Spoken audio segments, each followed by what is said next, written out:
കൊല്ലം പുനലൂരിൽ മണിയാറിൽ ഇടിമിന്നലേറ്റ് തൊഴിലുറപ്പ് തൊഴിലാളികൾ മരിച്ചു.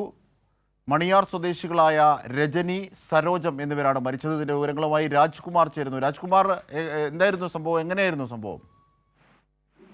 ഇവര് തൊഴിലുറപ്പ് തൊഴിലാളികൾ കൂടിയാണ്. സ്വകാര്യ വ്യക്തിയുടെ പറമ്പിൽ ജോലി നടന്നുകൊണ്ടിരിക്കെയാണ് ഈ അപകടം ഉണ്ടാവുന്നത്. ഇന്ന് രാവിലെയാണ് ഈ സംഭവം. രാവിലെ ഒരു 12 മണിയോട് കൂടിയാണ് ഈ സംഭവം നടക്കുന്നത്. പൊടുന്നനെ ഒരു ഇടിമിന്നൽ ഏൽക്കുകയായിരുന്നു. തൽക്ഷണം തന്നെ അപ്പോൾ തന്നെ ഇവർ ബോധരഹിതരായി ആശുപത്രിയിൽ എത്തിച്ചെങ്കിലും ജീവൻ രക്ഷിക്കാനായില്ല.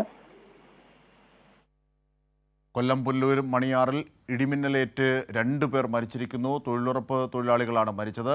ഈ ശക്തമായ മഴയുണ്ടായിരുന്നോ? ഈ ഇടിമിന്നൽ പെട്ടെന്ന് ഏൽക്കുകയായിരുന്നോ? ഇവർ ജോലി ഈ പുറം സ്ഥലങ്ങളിൽ ചെയ്യുമ്പോൾ വേണ്ട കരുതലുകൾ ഒന്നും എടുക്കേണ്ട ഒരു സാഹചര്യം പോലും ഉണ്ടാകുന്നില്ല. കാരണം പെട്ടെന്നുണ്ടാകുന്നതാകാം ഒരുപക്ഷെ. എന്തൊക്കെയാണ് അതിന്റെ വിവരങ്ങൾ, രാജ്കുമാർ?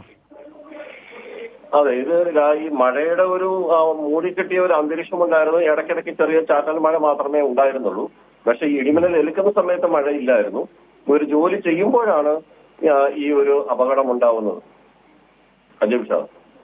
തീർച്ചയായും ഇവർ 2 പേരെയും പരിക്കേറ്റ് അല്ലെങ്കിൽ ബോധരഹിതരായി ഇടിമിന്നലേറ്റ് വീഴുകയായിരുന്നു. പിന്നീട് ആശുപത്രിയിൽ എത്തിച്ചു, എന്നിട്ട് ജീവൻ രക്ഷിക്കാനായില്ല. അങ്ങനെ ഒരു സാഹചര്യമാണല്ലേ?